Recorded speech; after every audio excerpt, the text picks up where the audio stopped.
Hello les amis, je vous retrouve pour une nouvelle vidéo sur le football international et les qualifications pour la Coupe du Monde 2026 en Amérique du Sud et je vais vous présenter le match Brésil contre Argentine. C'est un match qui a lieu ce mercredi 22 novembre 2023 à 1h30 pour le compte de la sixième journée dans ces qualifications d'Amérique du Sud. Donc le Brésil c'est le cinquième qui reçoit l'Argentine le premier. Donc dans cette vidéo, je vais revenir sur le classement et les statistiques de ces deux équipes dans ces qualifications. On verra ensuite le classement des meilleurs buteurs avec les joueurs des deux équipes à l'intérieur. On enchaînera par les 10 derniers résultats, toutes compétitions confondues et les stats. Et on terminera par les compos d'équipes probables et tactiques et éventuelles, ce qui nous permettra d'avoir une idée, une tendance à ce match. Pour ceux qui souhaitent voir ce match à la télé, sachez que vous pouvez le voir sur la chaîne L'équipe. Alors donc au classement, on a donc le Brésil qui est cinquième de ses qualifs avec 7 points en 5 matchs, 2 victoires, 1 nul, 2 défaites, 8 buts pour, 6 comptes, plus 2 de différence de but. Le démarrage est un peu laborieux dans ses qualifications.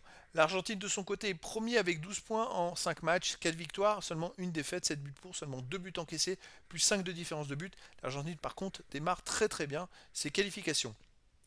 Au niveau des buteurs, on a Lionel Messi qui est ex-aequo meilleur buteur avec 3 buts. Et Neymar et Rodrigo pour le Brésil, 2 buts. Après pour l'Argentine, on a Fernandez, González, Otamendi, Tagliafico avec 1 but. Et pour le Brésil, Magalhães, 1 but. Au niveau des 10 derniers résultats, toutes compétitions confondues. Alors pour le Brésil, c'est 4 victoires de nul, 4 défaites, pas extraordinaire. 20 buts marqués, 15 buts encaissés, plus 5 de différence de but.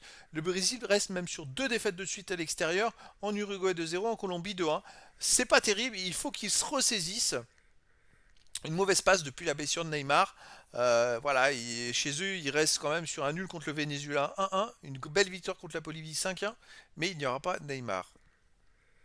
L'Argentine de son côté sur les 10 derniers matchs, 8 victoires, 1 nul, une défaite. L'Argentine est plus invaincue depuis très longtemps. 23 buts marqués, seulement 5 buts encaissés, plus 18 de différence de but. Ils avaient quand même fait 8 matchs de suite sans encaisser de but, 8 victoires de suite en plus. Là, ils viennent de perdre chez eux contre l'Uruguay 2 buts à 0. C'était pas arrivé depuis la finale de la Coupe du Monde où ils avaient pris 3 buts contre la France.